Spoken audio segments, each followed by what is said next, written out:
True leadership starts before you even say a single word.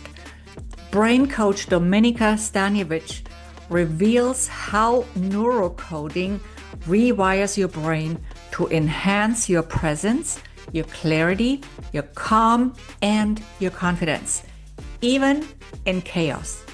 Welcome to Rise to Lead, the podcast where heart-driven leaders come together to inspire and innovate.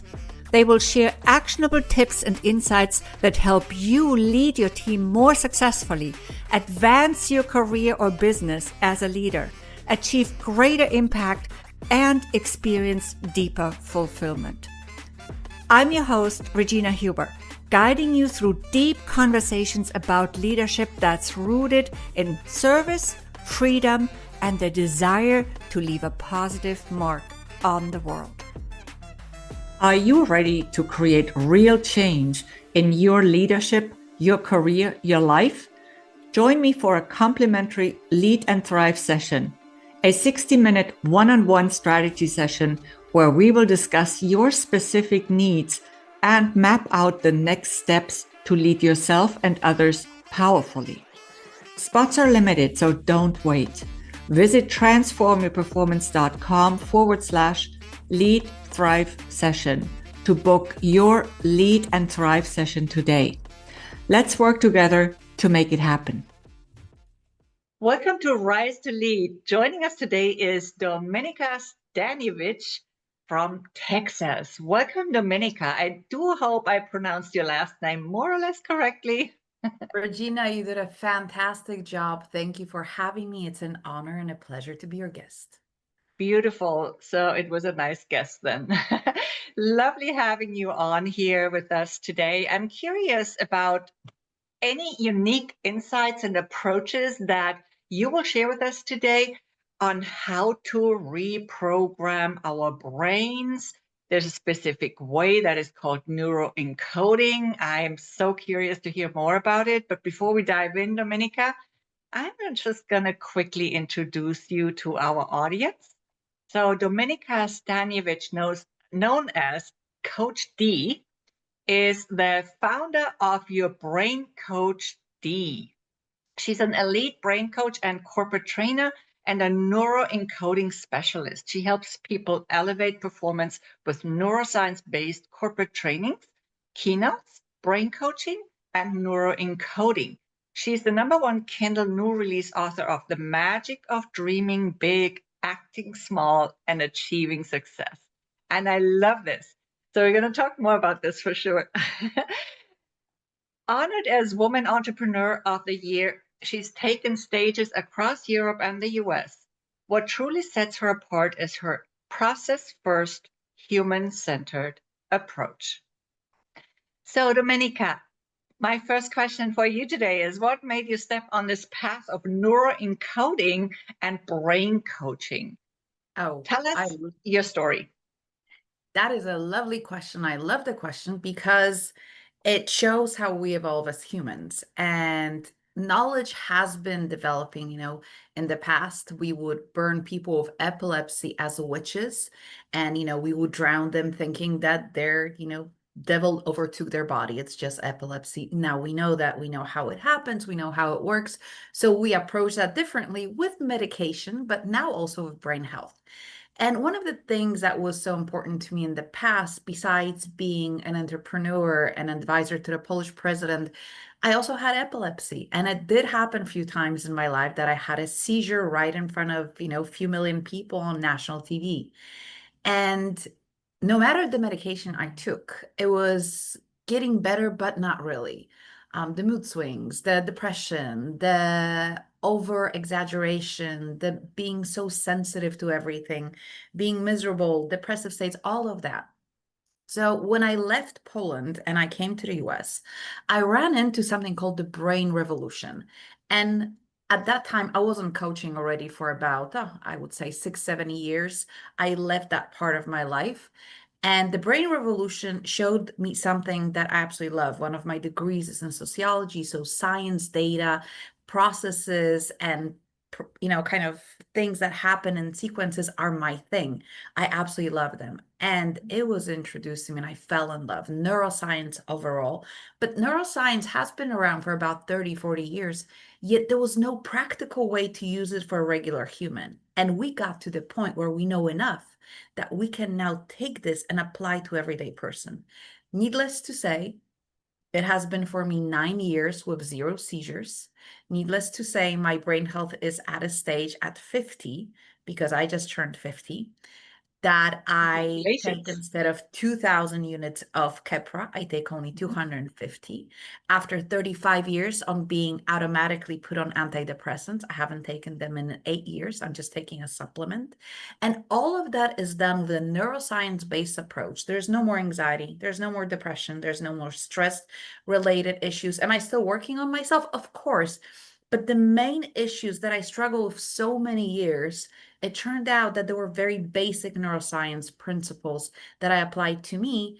And that's how I got certified in neurocoding, which is a very practical way of using neuroscience, and then brain coaching, elite brain coaching. I'm also a mentor at Amen University for future brain health coaches, which means I kind of know what I'm talking about. Yeah, absolutely. And I have actually met Dr. Amen Oh, in person wonderful. once as well, a few years back at, I think it was, an, yeah, it was some networking event, but it was also, there was a presentation by him, and I met some of his staff as well. So that's great. I'm a little bit familiar with it. And of course, I'm also familiar with neuroscience through holistic healing, because holistic healing has actually always used pieces of it. Right. And even before we called it neuroscience, maybe, and maybe then it was just all structured and all repackaged, and there was more research around it for sure. But yeah, in reality, humans have known this for a much longer time, right? And as you well said, you were before taking medication, but usually medication addresses symptoms and not really the cause. And it doesn't really help us get healthier necessarily. So I'm not saying never take medication, but that's what usually happens. We address the symptoms, right? I mean, that will depend which stage you're in, right? If I'm Mm-hmm. having grand mal seizures, I do need the medication, but then Okay. there is a way to decrease the medication so it has as little side effects as possible. Okay. I think Dr. Amen has this beautiful approach that we love modern medicine and we love medication. And we also love the science-based approach, which can prevent you from going on medication or help you reduce the number of medication you're taking, or maybe even prevent you from getting on the meds. And that does happen. But, there's some things that, at the moment, we don't have enough neuroscience knowledge. If for example, I don't know, somebody's schizophrenic, we can use with some principles from neuroscience to decrease the number of symptoms or lower the symptoms, and it does work in about 50% of cases. But for now, we don't know any other way besides the medication to prevent the hallucinations and the auditory problems. With time, probably we might, right? Because we're learning about genetics, we're learning about genotypes, we're learning about mitochondrial DNA, we're learning about telomerons and all of those things. So the science is moving forward. But the beauty of neuroscience is that everybody has a brain and everybody has the same parts of the brain. And now that we understand which part of the brain is precisely responsible for which behavior, activity, thought, whatever you might look at, we can now harness that power and improve the quality of what your brain is doing so you don't get the results that your brain is producing. The approach that Dr. Amen and neurocoding bring is so amazing because it's not you who's having mental problems. It is your brain which is overperforming or underperforming, and it's not optimized. And it takes the stigma away from you and it puts the context on the brain, on the organ that creates those things. And now we have enough knowledge that it's not only for the rich and famous and those who have a lot of money. Now there are enough of trained people like me that we can bring it to a normal human being that it's not a billionaire, because billionaires had access to this knowledge for years and years. We did not, now we do. So it's phenomenal what we can do now. All right. So explain to us a little bit more what neuroencoding actually is. What does it mean? And how can we use it in, maybe that's a follow-up question actually, but how can we use it also in leadership? Oh, wow. So as leaders, we're humans. Mhm. And as humans, we have certain patterns that our brain has created. And our brain did that without us knowing, giving permission. It just did. And then we behave in a certain way. Neuroencoding is, first of all, teaching you self-reflection. Second of all, it creates new neural pathways. It uses neuroscience to recreate a certain stimuli and behavior to connect them and make that a default, but it's now a chosen default by you. So let's say you would get a text message, and every time you get a text message, you would jump because it would remind you of something traumatic in the past. Yeah. Trigger. Neuroencoding uses neural pathways and neuroscience to rewire that. So when you get a message, you go, oh, a message, and there's no emotional reaction. EMDR is in that series of neuroencoding tools. Neuroencoding also uses the brain-body connection. One of the things we've discovered, which has been taught wrong till now, is that people say, oh, when you're having a panic attack, when you're having anxiety, then you need to think and relax. Okay, that's not happening. You cannot think and relax when your brain is busy with a panic attack or anxiety. But what you can do, you can use your body to create something called a scotoma. So break in a thought process, and that's your opportunity to put something else in. Another thing that neuroencoding does is uses what actually pro athletes have been using for ages, which is a mental rehearsal. It is also used by top bombers and F5 and F whatever people who fly those amazing planes. Mental rehearsal is practicing for the situation before it happens. And it's not even visualization. That's just a part of it. It's a whole process that we do where you create a reaction before that situation ever arises. So you default to your best behavior and what's most important, chosen by you behavior. Right. So that's interesting, right? Well, one thing that you mentioned is probably similar to what we often call a pattern break. Mm-hmm. Okay. And then the mental rehearsals. I mean, yes, I also use those in my coaching. But I'm curious what other elements you're talking about when you talk about mental rehearsal that that I might have maybe missed or never used or Right. because So of all the course, senses. as I said before, I studied quite a lot of holistic modalities, and those oftentimes include things like mental rehearsal, right, and other tools. But I'm really curious here to learn new things from you and see, what else is there. Right. So with the mental rehearsal that neuroencoding uses, we use all the senses. We use feel, sound, smell, touch at the same time. So it's not only sitting and imagining, but physically doing the movement. It is also physically breaking a pattern of thought where you stand up or move to another room. We use also the principles of the fact that we have found that your brain changes time perception if you change rooms. So you don't perceive time the same way if you enter through a door. It shifts. So you can now use that to shift your reticular activating system to consciously look at something else. In mental rehearsals, we use smell that we associate with things. Smell is the only bypass of prefrontal cortex that we know of at the moment that can go literally into your limbic system. And limbic system actually has more power over your prefrontal cortex than the other way around.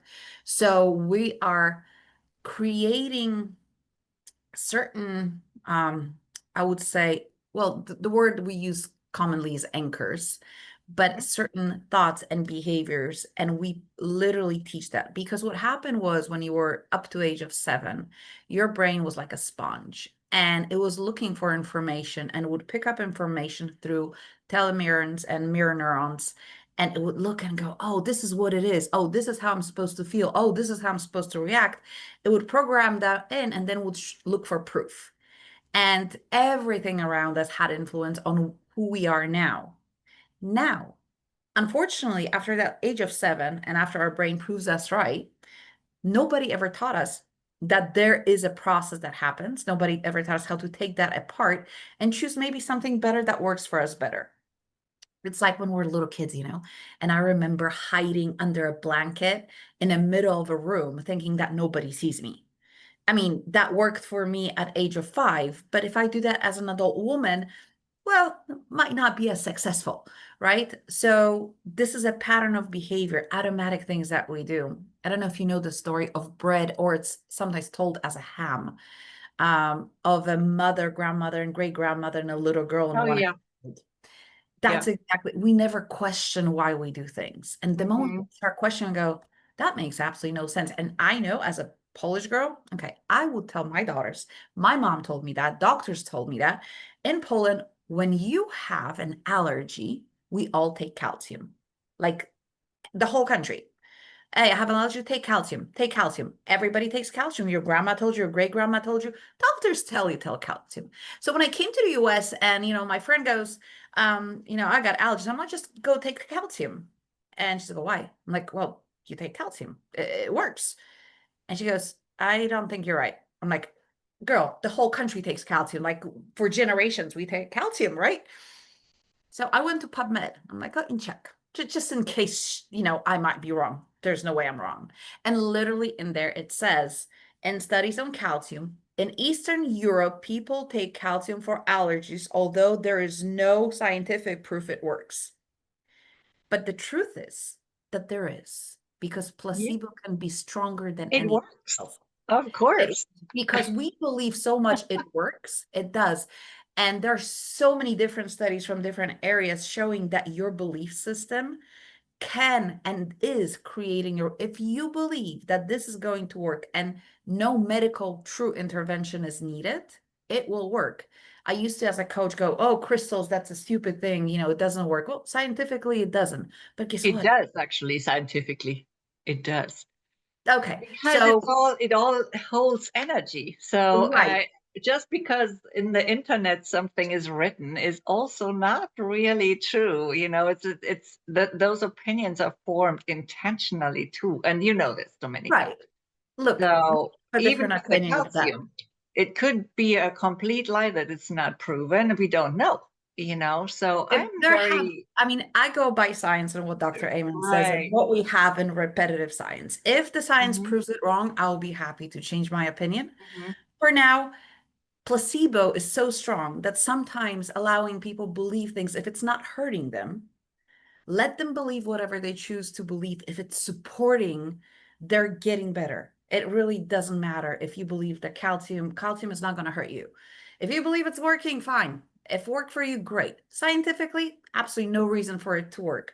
But the placebo effect is one of the most amazing things we have, tools, and our belief system is so strong that it creates the outcomes very often. Right.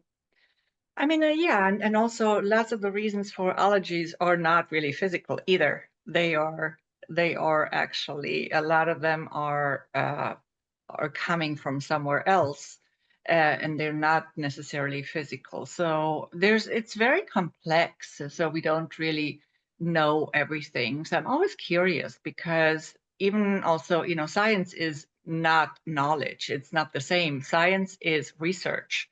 It's a process. It's an evolution, right? And then Absolutely. sometimes it's corrected because actually the findings, we find out after some time that the findings were actually incorrect. And so it's constantly evolving. And I think that's true for any science. And plus we are presented with so-called science, which often is also full of lies. So, I'm not saying Dr. Amons. I very much respect this man, and I very much respect neuroscience. I very much respect your work. That's why I invited you. And just saying, there's a lot of stuff out there that is also called science, and that is not necessarily even true and even knowingly presented as untrue. So I'm not saying this part, okay? But I just want to make this clear because I do like to have very blunt conversations here sometimes on this podcast.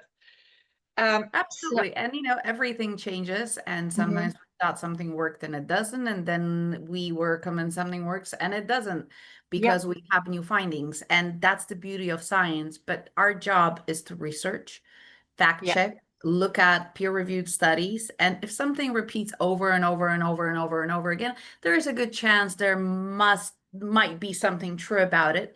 And yeah, again, we will be finding new ideas, new ways of doing things.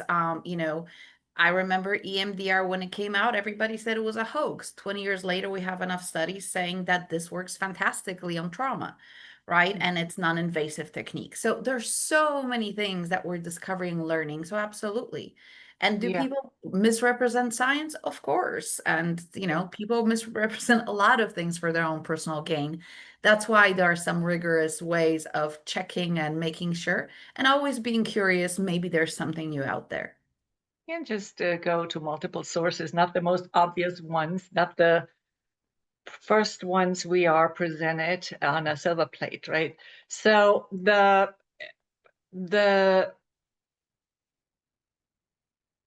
one thing I wanted to add is also, I mean, energy is another element that we have always been using in healing.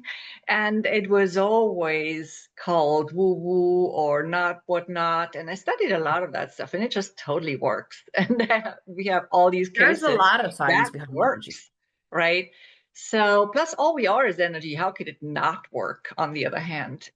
So, anyway, so you said that the brain hates uncertainty. And leadership is full of uncertainty, of course. Life is full of uncertainty. So, how can leaders rewire their own brains so they don't unconsciously pass fear and stress onto their teams? Well, first of all, they have to be all put together themselves. So if you're struggling with anxiety, sleepless nights, I don't know, problems with blood work, and you're not taking care of yourself, you will pass that on. And even looking into energy, right? When we walk into the room, we very often feel something happen, but we don't know what happened because we were not present, but the feeling is there. There is science showing that our brains sync into the mood, into the energy per se, that we give out. So other people start to feel the same way we do. There's also phenomenal studies on smell of sweat, which if somebody lives in fear, their sweat glands create a smell that activates amygdalas all around them of people who smell that. And those people go into a fear mode. So first thing that one of the beautiful things for leaders is to learn the bilateral decision making. That's the first thing. Chaos prolongs decisions. It doesn't help people in making the right choices. And it's very interesting because they just discovered that not long ago, that bilateral decisions speed up the process of decision making as well as make it more accurate. Your brain cannot analyze 55 things at the same time. So when you're looking at data set, choose one thing that you're going to be deciding right or left. And when you push something aside, then bring another variable. Do not look at them all at the same time. Now, there are very few brains in the world that function phenomenally like this, but we're talking about general. Mhm. Another thing is calming down your nervous system. So when you're feeling anxious, do not make any decisions because what happens is it shuts down your prefrontal cortex and it shuts down access to hippocampus, which is your deep memories. And then you are just choosing from the very basic ideas. You're unable to come up with curiosity that goes deeper into your memories and can provide better solutions. Another thing that you can do is create an environment where everybody is aware of how they're feeling, because lack of awareness leads to a lot of problems. And people who don't realize what they're doing, how they're feeling. I even today had an exchange of information where a young lady was saying that because she had trauma in a childhood, she takes everything personally and she's all hurt. And, she was all hurt. And I'm like, well, what if you would choose to look at things differently? When you speak your mind, people will have their opinion. It is possible that they'll have an opinion you don't like. And for her, this was cruelty to the maximum. She chooses to live because she gets attention of her pain, and she gets attention to going, oh, I'm so sorry you feel like this. She gets the love that is a way of receiving what she needs. And people like this, when we hire them, bring that to the workplace. We do need to help people, I wouldn't say heal, but be aware of what's happening to them, because that's the first step. If you don't know you're doing something, you cannot change it, right? Leaders also have a responsibility of understanding how their brain works and how it affects others. And there are 16 brain types. Each brain type is predisposed to certain behaviors. It is also important that the leader has enough sleep. So there is a phenomenal study from 1987 on over 2,000 soldiers, all straight shooters, snipers, phenomenal, 100% accuracy. And what they did for 2 weeks, they had them sleep regular 7 to 9 hours, 97.5 accuracy, 200 people, boom, great. Then next 2 weeks, they slept 5 hours. It went down to 75% accuracy. Then they had them sleep 4 hours. And at 4 hours, basically, it was 25% accuracy. Your brain without sleep is unable to lead, period. Unable to make the right decisions, unable to focus, unable to do so many things that you as a leader must be on your toes and must be able to do. And also, I invite all leaders, especially female leaders, because our brains are wired differently and they are different, and a TED Talk on that is coming, to use their intuition. Our brain has structures that are more developed than in men that allow us to use our intuition. Thank you. Thank you. I needed to interrupt you here because I'm so glad you're bringing up intuition, because it is such an important gift we have. Okay, Absolutely. sorry, go on. It's okay. I truly believe it is. And we were told that intuition is woo. Now we know that certain brain structures are responsible for intuition, for the gut feeling. And one of the things that I was guilty of that as well, I would say logic is my place to go. Logic does curb feelings and logic does curb emotional dysregulation. And at the same time, there is not one decision in your life that you've made that was not out of an emotional state. And no matter how much I tried to prove, I had a phenomenal coach then, and he would just throw questions at me, and I had to at one point just say, okay, hands up. Okay, yeah, all my decisions are emotional. I think they're logical, but they're not. They're kind of masking, and it's our need for being close to somebody. We're humans. If you've ever heard of Skinner Box's experiment, we cannot function without other humans. We cannot function without touch. We cannot function without, relationships with other people. We will die. We will disseminate as. So those are so, so important. So leaders keep forgetting that your success is not spreadsheets. Your success is not KPIs. And there are phenomenal studies on women leaders. I'm just going to throw them out there, who outperform male leaders about 20% in income every time they take over a company that is going to the stock market. And they did studies, and they outperform those companies within 2-3 years, outperformed by 20%, companies led by men, but only if the teams that they lead are mixed.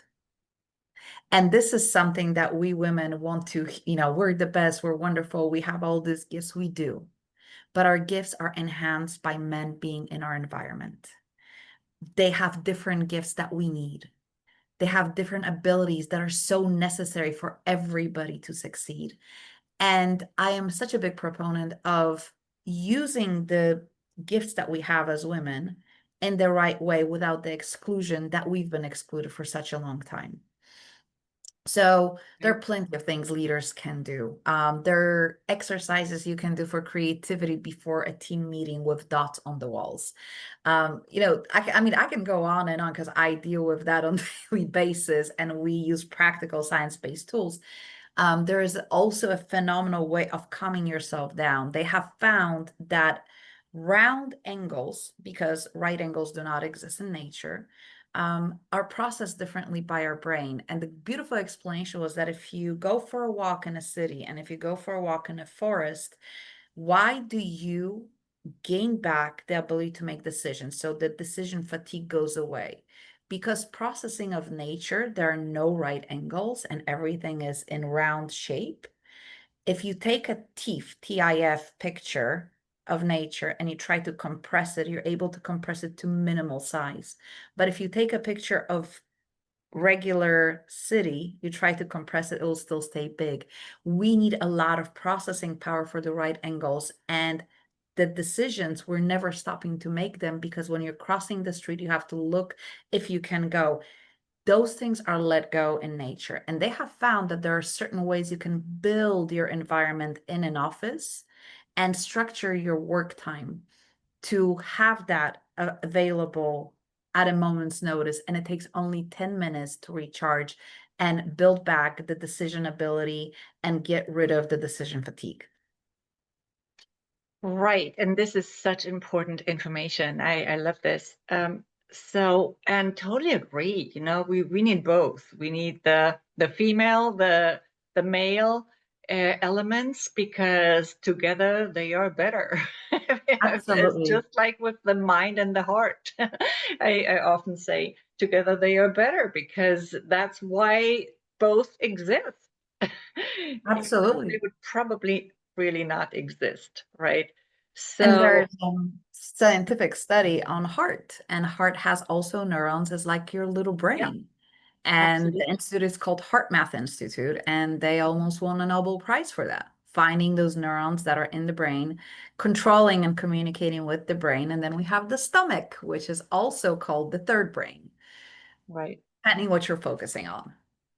Right. Yeah, we also call it the heart brain and the gut brain, and Yes. these fun expressions, and that's for a reason. And it's also proven that the heart actually survives after the brain dies, which is also an interesting fact. So it may not be very long, it might be just a second, but that's also been shown. And I'm not sure whether that was also by the Heart Math Institute, but likely. So it wasn't me who showed it.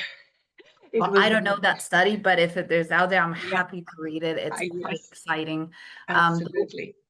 there was a study showing that our brain is actually recording information after we die for about 10 minutes. Hmm. That's why it's so important that if we are around a person who is passing away, that we keep talking. And that information is being stored for whatever reason. We don't know what happens with that later scientifically, but it is alive. That's why people remembered everything if they were brought back to life. And it's quite fascinating.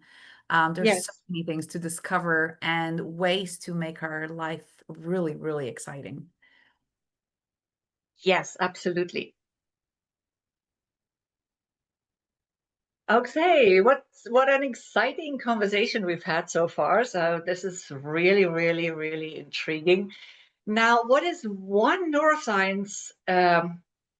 thing that neuroscience tells us about influence that most leadership books get completely wrong? Is there anything? Oh, so influence is actually subconscious. Well, it is in what our brain perceives and learns. And one of the interesting things is that leadership books focus on tools that are we can hear, we can see, we can do. But none of those focus on influencing and programming yourself. So your being, because we're human beings, not human doings, Doings. walks in and has influence the moment it walks in. And interestingly enough, men know what I'm talking about. There is this interesting phenomenon around men They might be talking in a room, they're walking in, and one man walks in and every man looks at him and nods. They might never met him before. He's the one that walked in with the presence, and his energy, presence, being, and his posture and groundedness has so much influence that everybody knows that he is in charge. And that can be trained. That is not something, I mean, you can be born with it, but you can train that. And that takes a lot of inner work and clarity on where you're going, who you are. And influence starts the moment you enter, before you open your mouth, before you breathe, you walk in. And that's where your influence starts. If that is, they talk about 5 seconds rule from Mel Robbins. That's even half a second rule. The first glance, it either builds trust or not. One of the interesting things women do is, and in our society, we say, I want to be crazy in love. I love the butterflies. Neuroscience tells us that you have butterflies, you run, girl. This is your nervous system and your brain going into deeper memory saying, this, whatever it is, your smell, behavior, mimic, happened before. This did not end well for you. And it's anxiety, it's not anticipation. And although they're on the same brain circuit. So when we are influencing others, we need to first be able to influence ourselves. And one of the key for that is integrity. Do you keep the promises to yourself that you gave you? Or is it, I'm going to exercise tomorrow. Okay, fine, never mind. I'll just do it day after that.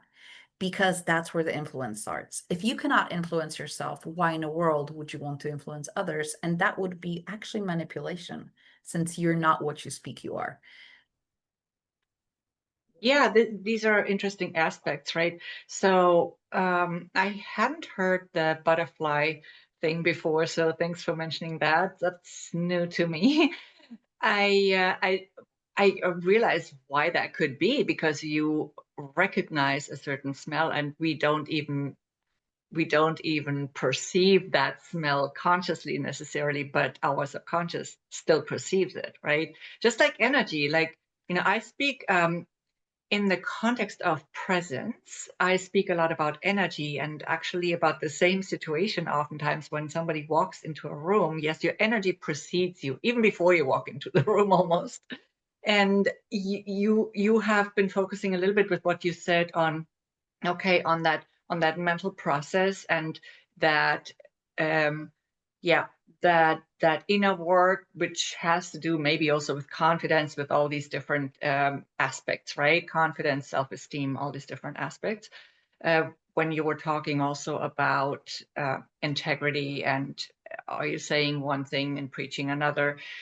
So that has a lot to do with it. And then, of course, yes, your energy, and you can actually also train your energy, and you can, and of course energy goes into everything, your gestures, everything, because we are energy. But if we had to like focus on a tool before, you could also use specifically an energy tool to prepare for those situations, which can be complementary to what you said, you know. So one of the tools we teach at Neurocoding is imagining and mental rehearsal of the outcome, not the entry, but the outcome. So when you're done doing everything you needed to do, what will be reaction of the audience, people, negotiations? What will be the outcome after you leave the room? And we imagine that already happened. We act, we sit, we breathe, the whole 9 yards, right? All senses included. How does it feel when it's done and it has the result we wanted and we're walking out? How do we feel at the end, not in the process? What that allows you to do is you program your RAS again, reticular activating system. It's such a powerful tool to act accordingly without you analyzing it, to receive the outcome you told it it's going to have. And we have study upon study upon study that your brain has no clue which is real, which is imagined, if you do it properly. So we might as well use that flaw or that gift, however you look at it, and really work it to our advantage. It's especially useful for people who speak on stages. And trust me, I use it every time before I go on stage. I imagine me walking off stage and how people react when I'm done and what is the outcome. I don't imagine walking on stage. I don't imagine talking to them. I imagine the final moments, 1 minute, and I practice that over and over. And when I get to that stage, everything seems to fall into place. Yes, thanks for sharing that. Yeah, I've seen cases also when people have gotten a certain job because they have done something similar for job interviews, right? I had a specific case also with a friend of mine actually who I gave a tip, and we didn't even go into all the details that you were doing in the process, but also with a similar concept, right? And she just said, and you know what's important though is to really also be unattached to the outcome. So we imagine, you know, that the best possible outcome, that the desired outcome, but also at the same time to not be super attached to it, so that then we don't get, you know, it's my opinion at least, so that we don't then get frustrated or disappointed when something doesn't exactly happen as we wanted it to be, even though the exercise is super helpful. So she said to me, for example, in that case, which is similar to what you described when you go on a stage, she said to me, I just knew that I was going to get this job. And this was a person who was working in marketing. You know, she was on TV at times, and she was not like, she didn't have a confidence problem. She just did not get the previous jobs for whatever reason. And then she knew that she was going to get this job. So that's a really beautiful example of what you just were describing. You know, there's nothing to get attached to if you are imagining what is happening to you, right? Mhm. And if it's Yeah. guaranteed, then it's like, you know, it's sun is shining. I'm not attached to sunshine. It's obvious. It's shining. I got the job. It's obvious. Mhm. I feel great. I feel fantastic. People reacted in a positive way. And remember, reacting in a positive way can be in such a different variety. It is the meaning, right, we assign, and then our brain looks to prove us right, because that's one of the things people forget, that whatever you feel, think, believe, your brain's job is to prove you right. So if you believe the world is bad, it will find absolutely all the proof in the world that the world is bad. If you believe all men are, put the word in, Yeah. you will find that this is absolutely true. And then again, if you believe that everybody is amazing, your brain will find proof for that as well. So it is up to us how we create that human experience. There's a phenomenal study in color, and they've proven that not one person sees the color the same way, the same color. Like your Mhm. orange is not my orange. We see it differently. And has different, depending on the intensity of the light that we pick up, the processing in your brain. There's like a whole long study. The outcome of that study is that your blue is not my blue. We both see blue potentially, but the shade and the density is going to be very different for each and every one of us, and not one person in the world will see the thing the same way. So Right. really, is there a reason to argue which one is better? No, no, but I'm really glad though that we went a little bit deeper into this topic, because I think it clarified a lot for some of our listeners, right? And how it actually exactly works and why we do this. So yeah, thanks for this clarification. So Absolutely. let's talk about your book. We talked about other people's leadership books before and what they might get wrong, but and then there's a lot of great leadership books, so nothing to Absolutely. say against that. But tell us more about your book, The Magic of Dreaming Big, Acting Small, and Achieving Success. So the title definitely caught my attention as someone who doesn't necessarily believe in efforting and pushing all the time to get what we want. So tell us more about that. So the book is based on Stanford studies and neurocoding and Dr. Amen. All those three principles kind of came together. And it's going against the idea that you have to take massive action. According to neuroscience, this is only going to hurt you, not help you. Massive action is great when you need to save your butt. Something is burning and life is falling apart. But other than that, we need the idea of enjoying the process and the tiny activity, not action. And there is a very big difference. Activity is a small thing that you do on daily basis and you enjoy. So they did studies in Stanford on feedback and also on process. And it turned out that people who concentrated on the process, ignored the outcome, were much more successful in the long run. And they enjoyed the process, which made them happier. If it made them happier, then they created less drama and more openness around. More openness, more people helped them, and they were much more successful. That's the very simplified version. So what I I have this wonderful gift of taking complex things and making them simple. And I took those ideas and I put them in a very short book for people who get stressed out and overwhelmed. That's specifically for them. How to rewire your brain so you will enjoy the day-to-day so-called mundane activities that are 90% of your life. Because if we're waiting to be the superhero and for those big moments, science has shown that you might be happy maybe 20 times in your life. And that also creates a dopamine addiction, people-pleasing tendencies, A-type personality. There are so many things coming out of that. So this is a book that shows you how to enjoy life and be successful without the pressure, and enjoy the process and enjoy finding solutions, and how to relearn how to activate joy. And I don't mean psychologically, how to physically relearn how to be happy. Because as adults, we go, oh, great job. Your body, your brain does not receive any signals from that. That works absolutely zero effect on you. I teach you how to go back to the time where you didn't have the socialized process and remember how you were happy. So for me, as a grown woman, when I'm super happy and I want to enhance the joy and get those endorphins and oxytocin and serotonin going, I go, because I did the work and I looked in my past Okay. and this is what I did as a little girl. So I have Can you describe it for a moment for anybody who's not watching but listening, what you just did? So I put a huge smile on my face, Uh-huh. and it even got me like dimples inside, and Yeah. my shoulders went up and I started clapping my hands, squeaking, going with my voice up. So it Yeah. is so important because joy is never silent. So if you think you're happy, there's not one person ever in life, unless they're mute, that they've been happy silently. Sound is part of joy. You cannot experience happiness in silence. And that is so important. We forget that. So in the book, we relearn how to discover that there are exercises in there. And by the way, somebody on Amazon took my book, run through AI, and says there is like a workbook. That's not my workbook.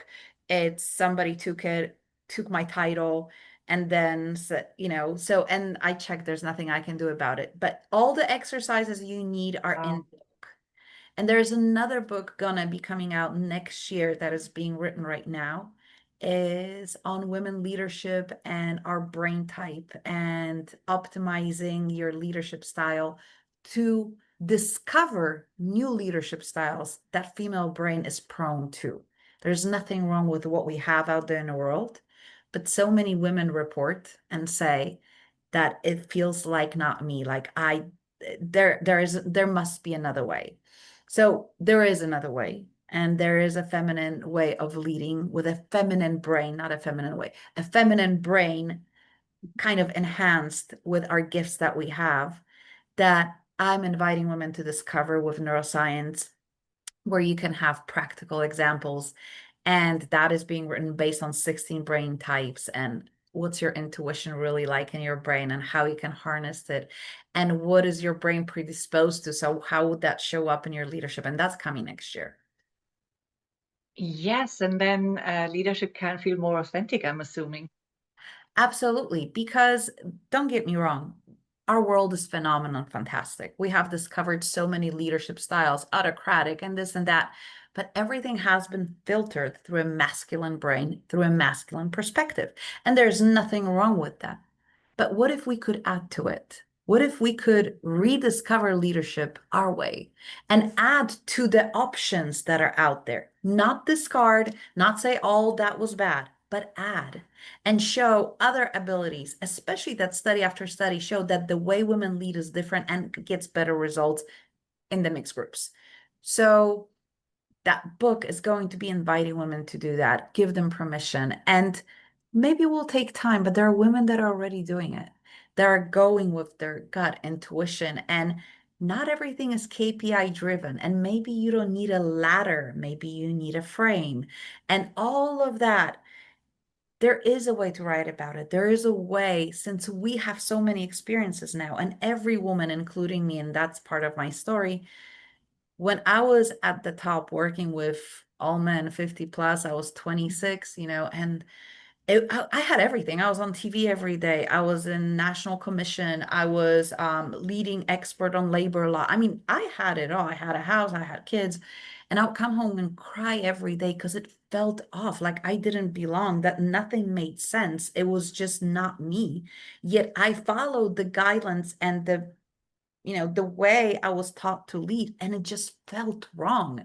And it created so much distress in me, so much anxiety and crying and disconnect and anger. I was more masculine than Arnold Schwarzenegger and Sylvester Stallone put together. They could learn how to be a man from me because I really wanted to make it, and I didn't have the knowledge that I have now. And there were no other women that were trailblazers going, I'm going to do it my way.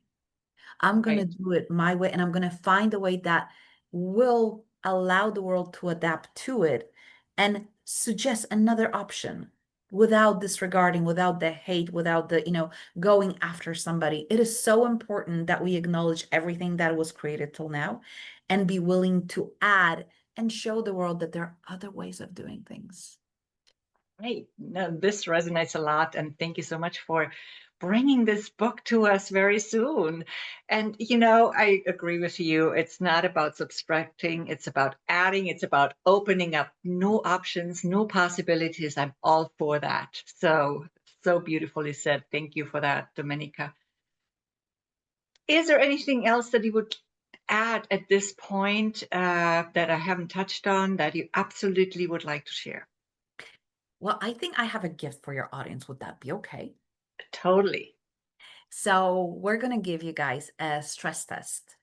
And it's a test that shows how stressed you are. And then after that test, you'll receive 5 or 6 emails with different tips, neuroscience-based. What can you do to reduce stress immediately? What type of blood work to look at? Because that has effect on your stress, right? If you're, let's say, off balance. And what type of exercises that way? Because stress is the doorway, and reducing stress is the doorway to creativity, openness, curiosity, memory, finding new solutions. And women function much better when the stress is reduced. So do men, actually. So we love you, men, and we don't want you to die. We don't want you in suicide missions, and we don't want you all worked up with heart attacks. We want you to decrease that stress. So I think that free gift of a stress test and those few tips later on coming in would be great for anybody who maybe is looking to have a better quality life. Absolutely. Thank you so much for gifting us this test. Great idea. And I will take the link that I'm sure is for it. There is for it. I'm going to take that and put that in the description of this episode. You're of course free to share it now too, in through words or elsewhere We'll else. send you a link that you can put in the description. Right. Again, you can do whatever you want with it. I think it's a great idea to know where you're at and then get those few tips that come from a lot of research, a lot of science, and they're very practical and easy to use. Right. And where can people connect with you or find you online? Absolutely. Anywhere you go, you can find me under my name, Dominika Staniewicz, or you can find me at a handle, Your Brain Coach D. Your Brain Coach D on Instagram, Your Brain Coach D on Facebook, Your Brain Coach D on YouTube. All those, and yourbraincoachd.com, my website, where you can see the services we offer for corporate as well as individuals. Thank you so much for coming on and for sharing your insights with us, Dominika. I deeply enjoyed our conversation today, and I trust our listeners did too. So thanks everyone for tuning in. I'm so grateful for you listeners, for my guests. If this episode was valuable to you, share it with someone who'd appreciate it, who'd benefit, post it on your socials and help spread the word so more people can benefit and get inspired to rise to lead. And join us again next week for another inspiring guest. Thank you so much, Regina, and thank you everyone for listening. If something in your leadership feels off, or you're ready to lead with more ease and authenticity, let's talk. In a free 60-minute Lead and Thrive session, we'll cut through the noise, get honest about what's really going on, and map out your next bold move. No cookie cutter, no surface level, just real clarity and the freedom to lead as you. Spots are limited. Go to transformyourperformance.com/Lead Thrive session to grab yours. Lead like you mean it.